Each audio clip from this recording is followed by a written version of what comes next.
Manx Radio Podcasts, powered by Shaw. The Nation Station, Manx Radio. Hello and welcome to the latest look back at Talking Heads. The horse trams were a popular topic for discussion again this week, and so were organ donation and border identity checks. Here's Stu Peters. Talking Heads, brought to you by Magic Carpets, with the only Carndine design showroom on the island. Should central government take on the cost of running the horse trams, or should the service be scrapped altogether for good? It's been a topic which has prompted some strong views since Douglas Council decided to discontinue the service late last week. There's been widespread outcry following the news, with a number of online petitions set up to save the horse trams. The potential costs of work needed to be done on the stables and the base at Strathallan, and the yearly losses of running the service have been blamed for the decision. The decision has led to calls for the cost of the service to be borne by all island taxpayers rather than just Douglas ratepayers. But speaking on Friday, the Chief Minister ruled that out. Alan Bell admitted he was saddened that the island's horse trams are to stop, but could understand the difficulty facing Douglas councillors. Should central government step in to save the horse trams? Could a group be set up to run them instead of government, or should they just be scrapped altogether? We've got lots of comments about this. Stu, I'd also say to people, when did you last use the horse trams? It's a good saying, use them or lose them. That from Bill. Jenny says, I have a recollection that many years ago the government asked Douglas Corporation if they could take over the operation of the horse trams. Douglas Corpy refused. Now times are hard, it seems that nobody wants them except a large number of tourists who often travel large distances to travel on the last horse-drawn street tramway in the world. Almost every transport enthusiast who visits the island will set aside a day to travel on the horse trams, which result in that number of people staying an extra night in a Douglas hotel and extra money being spent on food in Douglas. Our Douglas councillors wearing blinkers so that they can't see the wider picture. A large number of their ratepayers will be losing income as a result of the tramway closure. The horse tram should be taken over by government forthwith. The council clearly can't be trusted with World Heritage. Strong words from Jenny. Do you agree with her? Hi Stu, yes, government should take over the horse trams. Douglas without them would be like Blackpool without the tower. No different to any seaside town in Britain. I've emailed my MHK, no responses yet, says Judith. Totally correct decision to release Douglas ratepayers from funding an island tourist attraction. If people want to keep it, then funding should come from elsewhere. If the Corpy hadn't put its foot down, then nothing would have been done. You want to keep it, then you've got to help pay for it. Hi Stu, will this reduce Douglas rates? Did they go down when the villa was sold? I'm not going to be holding my breath as a Douglas ratepayer. I'm going to see any reduction because we're not funding the horse trams anymore. Let's go to the lines. We've got Andrew on first. Hello Andrew. What a breath of fresh air from Mr. Robert Shaw about the whole concept of government here. Yes. He's spot on. There's just far too many. You've got Mr. Bell on within half an hour of this announcement, dictating that the government will not get involved. Is this a dictatorship here, or does he discuss things with anybody at all? If I was an MHK, it would be rather hopeless being treated like that, wouldn't it? Well, maybe council ministers had already decided amongst themselves that if it was offered, they weren't going to take it on. So, well, Mr. Bell said he didn't know anything about it until half an hour before he heard it like we did on the radio. Well, yeah. But Mr. Christian as well, I mean, saying that tourism is finished here, we might as well close down all the other things then. Yeah. I mean, it's disgraceful. But my question really would be, and I don't know the answer to this, and perhaps somebody could come on. We've got here, like a lot of people, Exploring the Isle of Man leaflet with Manx National Heritage. Yes. Now, just briefly, there's Castle Rushen, a old House of Keys, the old Grammar School, Nautical Museum, Rushen Abbey, Cregnish, Peel Castle, House of Minannon, Niarble, Grove Museum, Laxey Wheel and Manx Museum. Now my question is really, do all these make a profit, and how are they funded? So if, say, the House of Minannon's roof needs repairing or Cregnish needs attention, how is that paid for? Yeah, well, it comes out of the MNH budget, I would have thought. Well, how's that funded? From government. Well, do you not feel, and do not the people feel, I get the impression that the horse trams are very, very much the part of the Manx National Heritage? Right, okay. Do you not agree? I think that they've had the time, to be honest. No, I think if you draw up a list of benefits and not benefits, pros and cons about the horse trams, I think that there are more in the debit column, personally. All right. You see, I know you said you only went on twice last year, but with respect, I don't expect everybody who lives in Blackpool goes up and down the Blackpool Tower every week, do they? No. You know. No, but I mean, it was. I mean, that's something that would be in the debit column for me. The fact is that they're just not used enough by people, and it's all. People come here to see them, and it's part of. What else would you close down then that doesn't make a profit of the list that I've given you? Well, I mean, we're not looking at things to close down. We're just talking about the horse trams. You would close down the trams. Would you close down, for example, I don't know, Grove Museum in Ramsey? When did you last go there? I think 1997, the last time I went to the Grove Museum. On your premise of closing down the trams, because you've only been on it twice, you close that as well, would you? Yeah, I just think that the trams were archaic for a jurisdiction that tries to sell itself as being high-tech, go ahead and all the rest of it. And then we've got horses clopping up and down the promenade with nobody on them. And I just think that, it sends the wrong message out completely, personally. Would you close down the Manx Electric Railway? I don't know. I think that Chris Robertshaw had a good idea where he said that these things all ought to be handed over to a trust or something like that to run them. I totally agree, Stu. I totally agree. I do sympathise. I don't agree with what Mr. Christian says, rubbish, but it's very unfair that Douglas Corporation will pick up the tabs for this. I agree. Yeah. Personally, I think it would be a good idea to have one island rate and we all dip in and pay for things between us because we all share and use these facilities. Yeah. But for Douglas Corporation just to pick up the tabs for the horse trams is probably unfair, isn't it? I think so. All right, Andrew, thank you very much. I've got a few people holding on to come and have a chat about this, so let's go back to the lines. And John's on. Hello, John. I mean, this smacks very much of sort of political infighting between Mr. Christian and Mr. Bell here, that, they're not really looking at the issue. They're looking at, what their own particular agenda is. Do you think? But, I mean, I think this is a critical issue to the Isle of Man because, I was talking last year to a whole group, quite a large group of transport enthusiasts who came over the island, and they were talking about just where the Isle of Man is going. The way that the Victorian transport network on the Isle of Man is gaining more and more sort of worldwide recognition. Mm. And the potential there, I sadly think that Douglas Corporation haven't really sufficiently pushed. So do you think that Douglas Corp have been involved in some sort of a Mexican standoff with central government? Do you think they've said, listen, either do this or we're going to drop the whole thing? I have that feeling. Right. I think, the way that this has come over is, and I mean, I'm sorry, it's something that once it's gone, it's gone. I mean, the simplest way to fund this effectively is drop this ridiculous £21 million scheme for the whole prom, which I think is a nonsense. Yeah. Simply, that road, the main road there has been there since before the war, and it's still usable. Yeah, well, I drove along it the other day, and it's very sort of broken the surface, but you don't get the impression that there's an awful lot of subsidence, which is one of the reasons that they wanted to rebuild it from scratch. It seems pretty level, it just wants resurfacing, surely. That's right. I mean, what if that's going to cost £1 million or something? And I mean, that then leaves them plenty. But I think, Chris Robertshaw's idea of get in touch with all the transport groups and say, right, let's set up some sort of government, charitable group or whatever, government-led charitable group, which effectively you all get involved in, so people have. I mean, God, you could sell some of these people a seat on one of the trams or something, or they could all get together to support a horse. There's so many potential, and none of this. I mean, Douglas Council are running it exactly as it's been run for 100 and odd years. Whereas, in fact, they're not marketing it properly, and that's the trouble. All right, John, thank you very much indeed. How many times do the people who signed the petitions use the trams? Scrap them while you're at it, says Steve. If the people complaining about the trams finishing had used them, they'd still be retained. A couple of ideas to keep these going. A heritage rate to pay for all heritage sites. A toll to travel into Douglas, Peel, Castletown and Ramsey to help pay for the trams, pier and both castles. Finally, a bar on the trams, a trip from one side of the prom to the other is more than enough time for a pint, says Cliffy. Yeah, it's just the barrels though, Cliffy. Stu, is this just a cop-out from Douglas Corp here? They didn't want the tracks moved and said the rails had 20 plus years wear left in them. Now, if Gorn takes them on, the old rails get binned and the new ones get put in there where the DOI wants them. I don't know.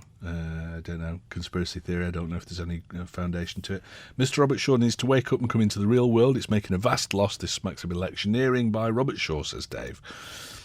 Cancel the fancy cruise terminal for all the new potential visitors that are envisaged, as we will have no gateway heritage to show them. As a Douglas ratepayer, I'm looking forward to the massive reduction in my rates now that the horse trams are being scrapped. Yes, well, I'm a Douglas ratepayer and I don't think they'll go down by a penny. If we are to keep the horse trams, the Chief Minister states the government will not fund, then the solution may be to set up another tax on the line of the toilet tax. Someone in government to work out that amount and then put that out to public consultation. That might show what support there is for the continuation of the service, says Alan, who's an Onchan resident.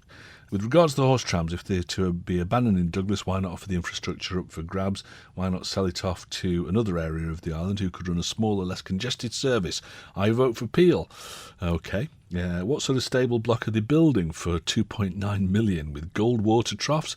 If I die, I'm coming back as a trammer, says Michael. Keep the horse trams, says Viv. Pithy, to the point. The trams were running with few people on them to justify the cost of retaining them, and with the amount of traffic these days means a very busy road to cross to get on them, says Mike B.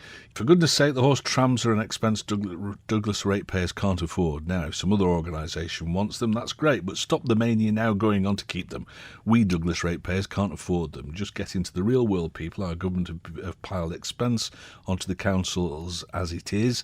Perhaps we may find a money tree somewhere within all this mania to keep the horse trams. That from June. You tell them, June.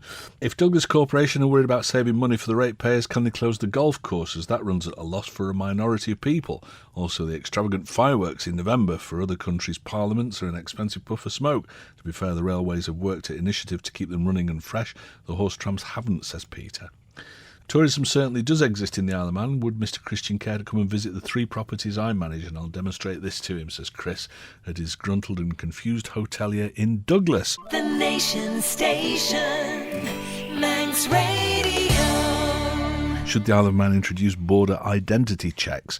The island's passenger watchdog body is urging the public to have their say on plans to force people to show photo ID when they get on the ferry. The Department of Home Affairs is consulting the public on the issue, saying it would be a useful way of tracking exactly who is coming to the Isle of Man. But Travel Watch Isle of Man says it has some serious concerns about the way such a scheme might operate. Would you welcome identity checks on the boats, or are they something that you'd object to?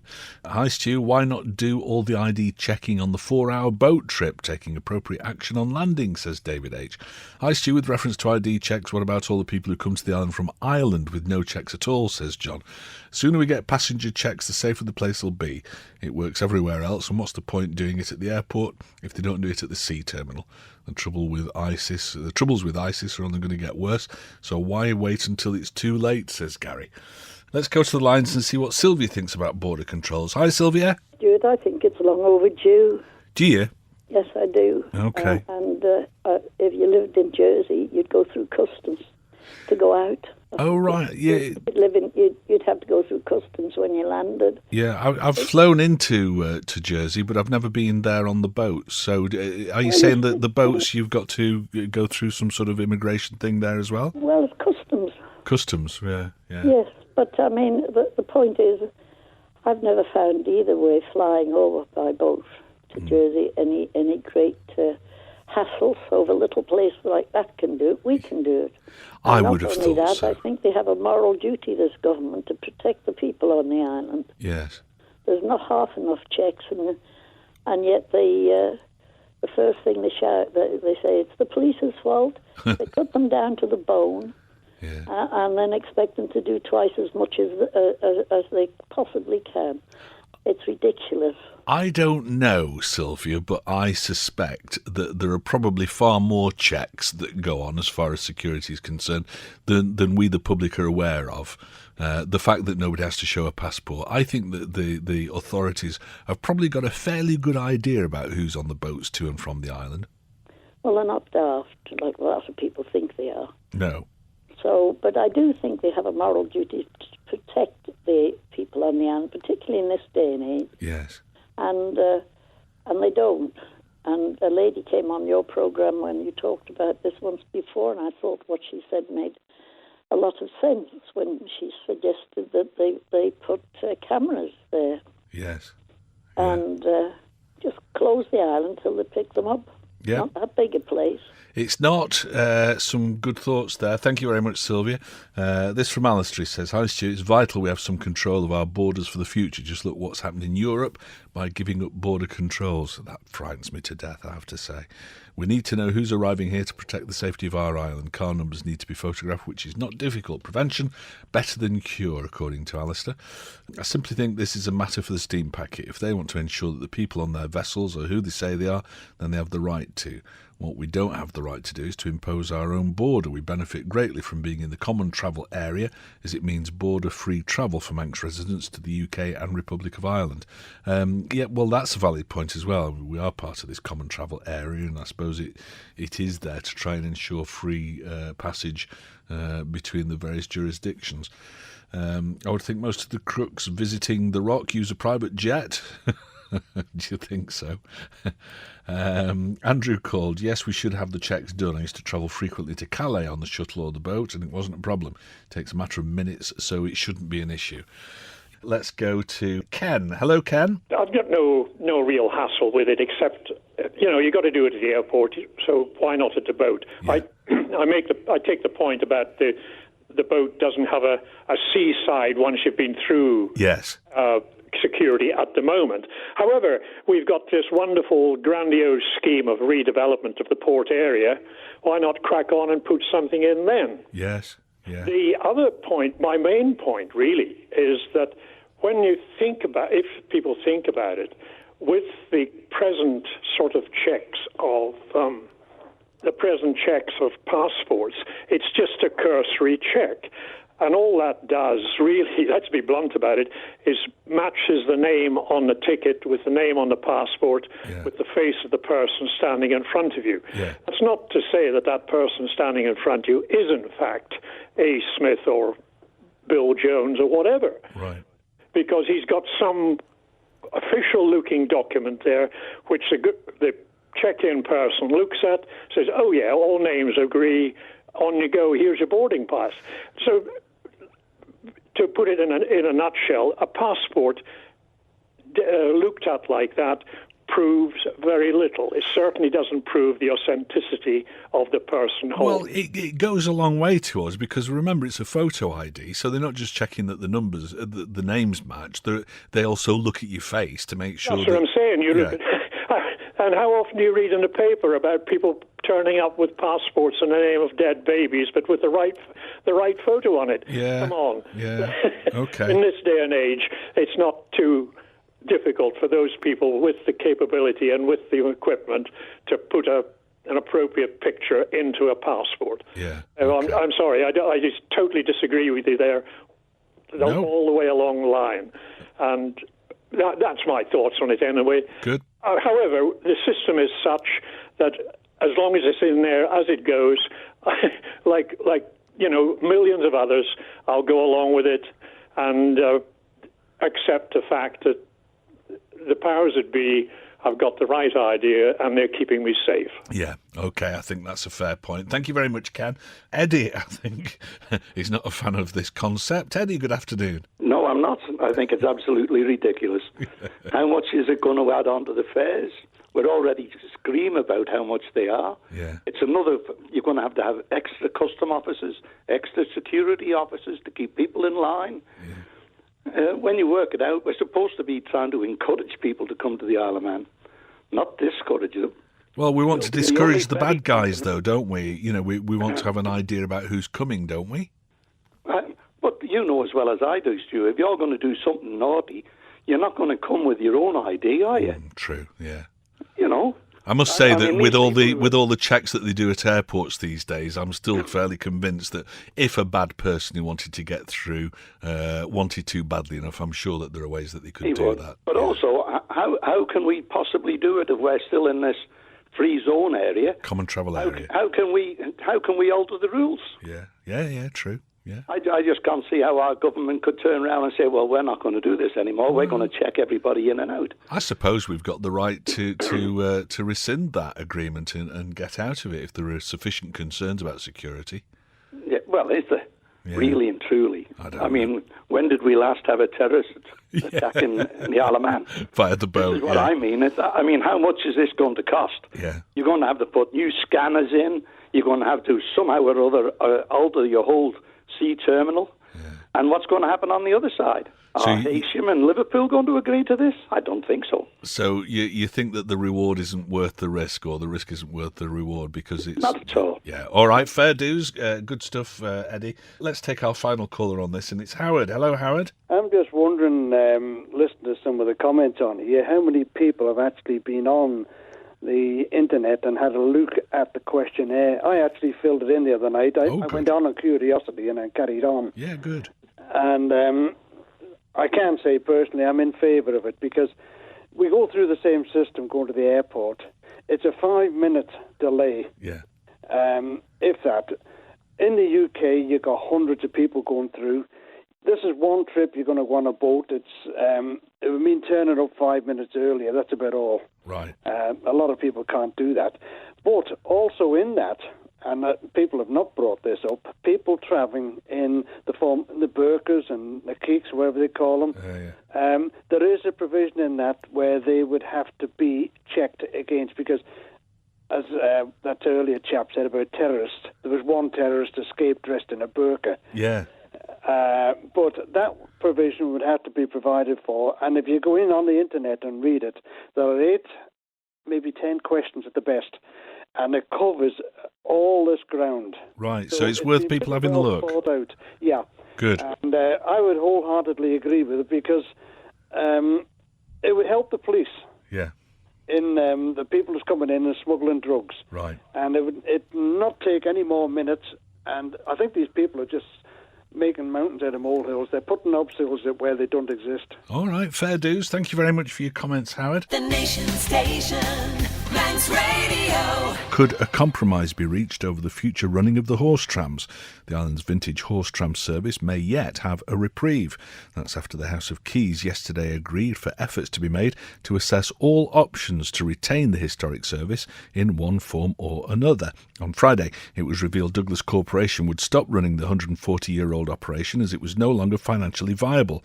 Douglas South MHK Kate Beecroft tabled an urgent motion that the Council of Ministers should explore all possibilities to allow the horse trams to be transferred to another entity and report back as a matter of urgency. Could a compromise be reached over the running of the horse tram service? Should it be placed entirely in private or charitable hands? Or is a partnership between government and an outside organisation the most sensible way forward? Maybe is the best option to scrap the service altogether? Let's go to the lines and see what Michael makes of this. Hello, Michael. All I would say is I agree with Alan Bell completely. I think the Corpy's setting them up. Yes. Well, I thought that yesterday, and I think they've done an absolutely masterful job, really. It's Machiavellian politics, this. It's completely... They've got everybody on their side now. Yeah, it's a good idea. But what I would like to ask the Corpy is, how much does it cost for that man to sit on that blue tractor all day, every day, pushing seaweed up and down the beach?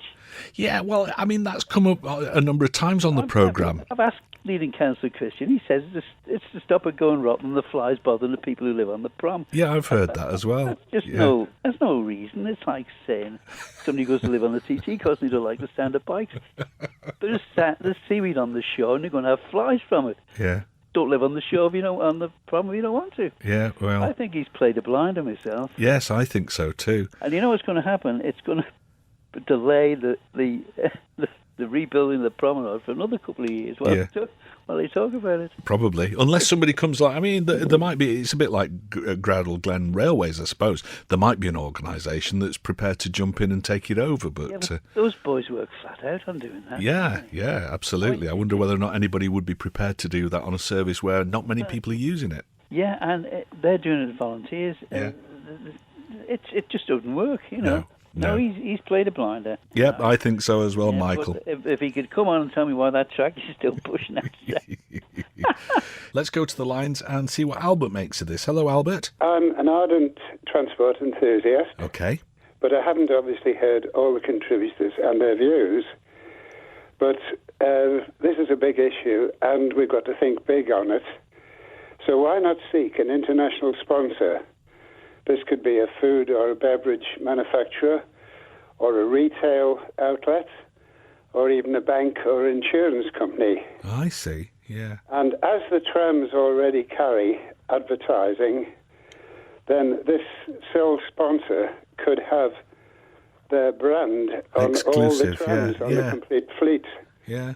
I don't think anybody's come forward with this one before. No, that's not a bad idea. Yeah, I wonder whether or not anybody would be prepared to do that. The thing is that in terms of sponsorship, there somewhere. In terms of sponsorship, usually, Albert, what people are looking for are things that are aligned with their business model and their aspirations as a brand. And so it would probably need to be something that was heritage based, wouldn't it, to get much value out of the horse trams? Yes, that's true. That's true. So that might limit things a little bit, but yeah, not a bad idea.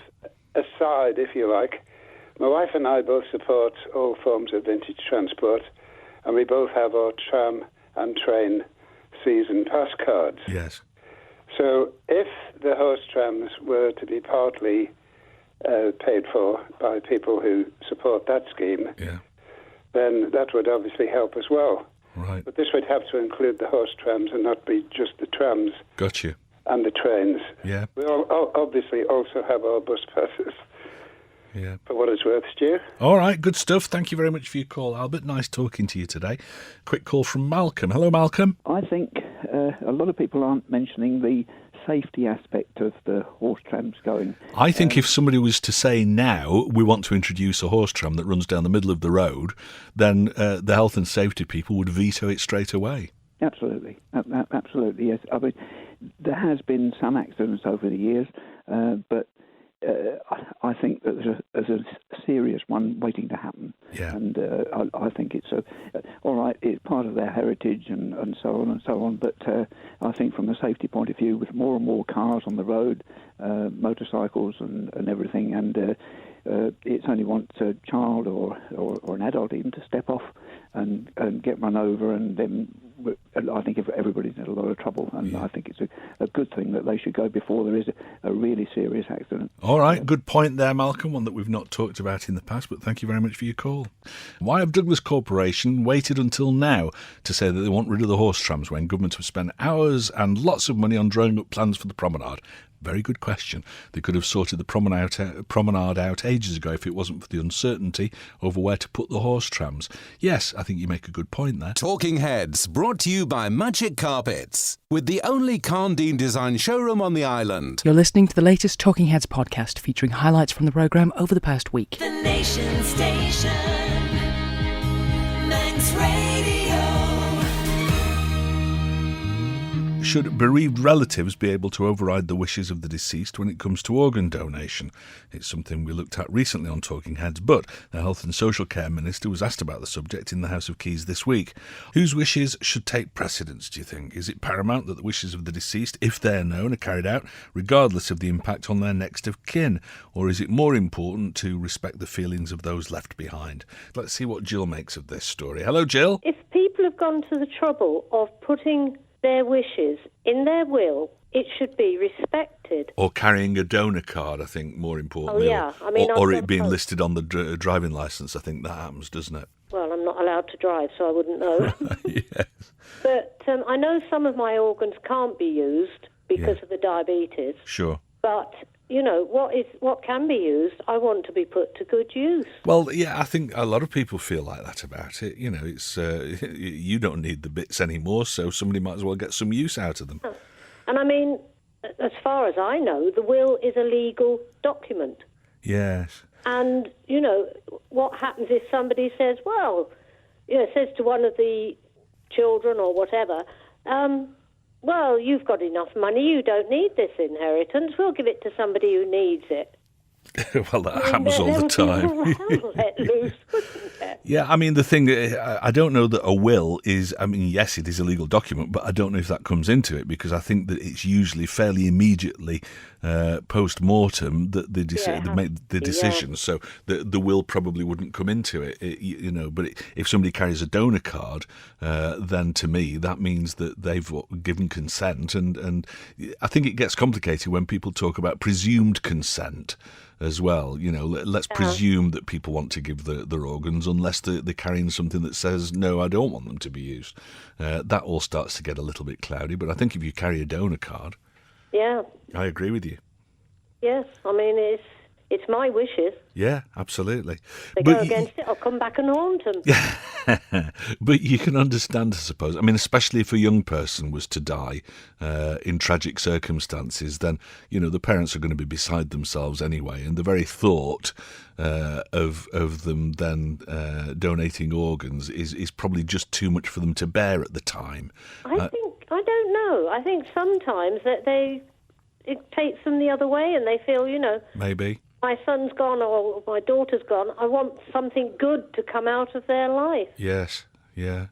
Yeah, some good points there, Jill. Thank you very much for calling. It's always nice to talk to you. Comments in by text on this. Having to opt out rather than us all having to carry a donor card would overcome the inertia which currently denies surgeons the vital organs they need. That from Malcolm. Good point. Yeah, what would you think about that? This is the presumed consent thing. Stu, in regard to organ donations, every time it should be the decision of the deceased. Never should it be the relatives. You no longer need them. Please let them help someone who does need them, says Natalie. Thank you, Natalie. Thanks for getting in touch. I think it's wonderful that we have organ donation, says Robin Peel, but I would recommend that young people should talk to the parents before they fill in the card. It's a very difficult thing for parents to lose a child, and donating the organs will be very difficult too. So please consult your family over your wishes before you fill in the card. At least then they know what your feelings are. Yeah, I think that's probably good advice. Have we got Jeff on? Let's go to the lines again. Hello, Jeff. Yeah, I just want to say very briefly that I used to work with older people in a psychiatric hospital, and one of the patients was very proud of the fact that he had donated his organs. Right. So he said it was going to be of some value. He felt worthless, and he thought it would pay society to some sort of thanks for having him around, although he was so worthless. Oh, what a shame. However, as he was elderly, when he did die, and we rang the local medical people to say about collecting his organs, they said, how old was he? And when we told him, they said, oh, we don't take decrepits. Oh, that's nice, isn't it? It is nice. So I must admit, I haven't signed up for organ donation myself because I feel quite confident I would be rejected in my present shape. I just thought I ought to give that a warning. If people want to do it, they should sign up pretty quickly. Right, okay, good advice. Thank you, Jeff. Cheers. I'm all for any part of my body being recycled after I finish with it. My driving licence gives that permission as far as I'm concerned. I'm aware, however, that there are some religions that do not agree with the concept, and while I'm not religious myself, I don't think that the default position should be to take first and ask afterwards. That's a good point. Thank you, Jenny. An old kidney or lung from a non-smoker is much better than a young one not working. If a young person dies, the family can gain so much comfort knowing that it saves someone's life and their loved one lives on. Let's go to the lines, and we've got Brian on. Hello, Brian. Two very quick points for you. First of all, your contributor before who said that this particular individual was decrepit. Yeah. Well, I would suggest that technology's come a long way, particularly in medicine in the last few years. And even high mileage, no careful owner bodies like our own can give, bone grafts and all sorts of things which could be useful. So don't rule yourself out because you're over 22. Okay.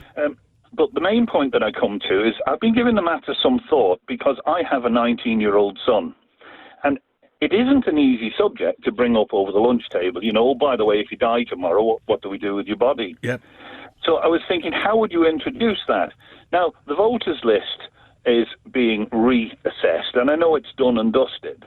But if that had a contribution on there, a box on there, to just indicate what the general wishes were at that time, it would enable me as the householder, the head of the householder, or it would sort of oblige me to bring the subject up to him, and it gives me an excuse. I've got to fill this form in, and I've got to fill in what you want to do with your body. Yeah. Do you understand what I mean? It's just a bit of an icebreaker. I would suggest that the way to do it, Brian, is to tell him what you've decided as far as you're concerned, and then just see where it goes from there. The discussion would probably be, oh yeah, I signed that ages ago, I've got it in my driving licence or whatever. But if you said, yeah, I'm just thinking about this organ donation thing, and so I've signed the papers, I've carried the card, so just in case, anything ever happens, my wishes are that my bits are recycled, and that kind of starts the discussion, rather than saying, what do you want us to do with your spare parts if you croak? Yeah, well, when I'm dead, you'll see me feet sticking out the dustbin. Yeah. Good stuff. All right, but voter register. Yeah, the trouble is that you are the head of the household, so would you have to indicate what everybody in your household wished? Yeah, I would think that just a simple box tick might just bring it to the forefront of people's minds. Right. It is something that we very easily gloss over, and we say, yeah, we'll do that tomorrow, or Sure. maybe we'll do it, or maybe we won't. It's an easy one not to make a decision on. Yeah, it is. And I'm not absolutely certain that making it mandatory one way or the other is the right way, because it's such a sensitive subject and it's so difficult. Yeah. I mean, my heart goes out to any parent who's lost a loved one. Yeah, of course. Particularly, in their sort of younger years, it must be the most horrendous thing to cope with. The most, So, yeah. Yeah, and I mean, just talking about it makes it difficult for me. So a little bit of a prompt certainly I wouldn't find it objectionable. Yeah. Okay, Brian, some good thoughts there. Thanks very much for calling. Bob called, if the next of kin can overrule the wishes of the dead, it begs the question, who actually owns a body once the person's died? Legalise it on the driving licence with an opt-out policy, and that's from a double transplant receiver. Okay, good. Vernon called, wouldn't it be a better idea, instead of carrying a donor card, since we're all so reliant on the NHS, that when somebody dies, the medics can just take what they need without consulting anyone? If someone objects to organ donation, then they can carry a card saying that. This is the presumed consent idea. I have friends who've died as a result of needing a transplant and not getting one, says Vernon. If somebody is young, it really is a waste of a body not to donate their organs, and most people these days are cremated anyway. Why waste the lives of others by not donating organs? If you can help others to live, then you should. Good points, thank you. This is moving. One of the most selfless acts I witnessed involved donation. I nursed a wee boy for the 9 months of his life. Many years ago, he was profoundly disabled with multiple organ failure. When he died, his parents made the decision to donate his corneas, the only things of any use enabling someone to see. I've never forgotten that, says Jan. We often hear horrible stories from people, but, every now and then you do hear something absolutely wonderful like that. What a marvellous thing to do. The Nation Station, Manx Radio. Should the horse trams run this season, even if the ultimate decision is to scrap them? It's a possibility, even though their long-term future is still uncertain. That's the belief of the Infrastructure Minister following a meeting of interested parties earlier this week. It was attended by government officials, members of Douglas Council and representatives from Manx National Heritage and Culture Vannin. Is it important that the trams are run this year as part of the island's heritage transport offering, or should they remain off the promenade until a firm decision about their future is made either way? Let's go to the lines. We've got Stephen. Well, what I wanted to say, Stu, was that to echo what Mr. Jochen said in the Keys, I think, or an interview I heard him do, that he was of the opinion that this was a settled matter from the council, that they were going to continue with the tram operation.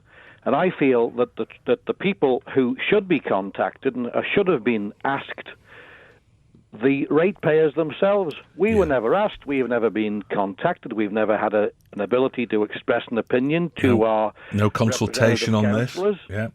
And I feel that the council have acted very cavalier, and they should have made told everybody the problems, and then we could have contacted them and everybody come together. In this matter of using the cost of the stabling as an issue, surely to goodness that if the movement of the stables was the problem, they should have said, we can't afford to move these stables to the DOI, and you'll have to you continue with the road scheme with those stables being where they are. Yeah. And I believe that the spec for the new hub was beyond belief. It was an absolute over-the-top scheme, and I feel that we should have been contacted, the ratepayers. They've let us down. Not government. I think government have acted properly in this matter, but it's the council that should have contacted the stakeholders, i.e. the ratepayers first, and let us know of the issue. I think we've got Diane on in St John's. Hello, Diane. I know I'm smiling, but the horse tram should go this year. Yeah. Because I fear that if the horse tram doesn't go, it won't go anymore, because there'll be such a hoo-ha as to where to put it. So you think they should run it this year, or Yeah. it ought to be finished? No, they should run it. They should keep it. I mean, as far as I know I'm smiling, but as far as I'm concerned, and I'm not Manx, the horse tram is the Isle of Man. You know, I mean, it's when you're out shopping and you hear it coming, you always stop.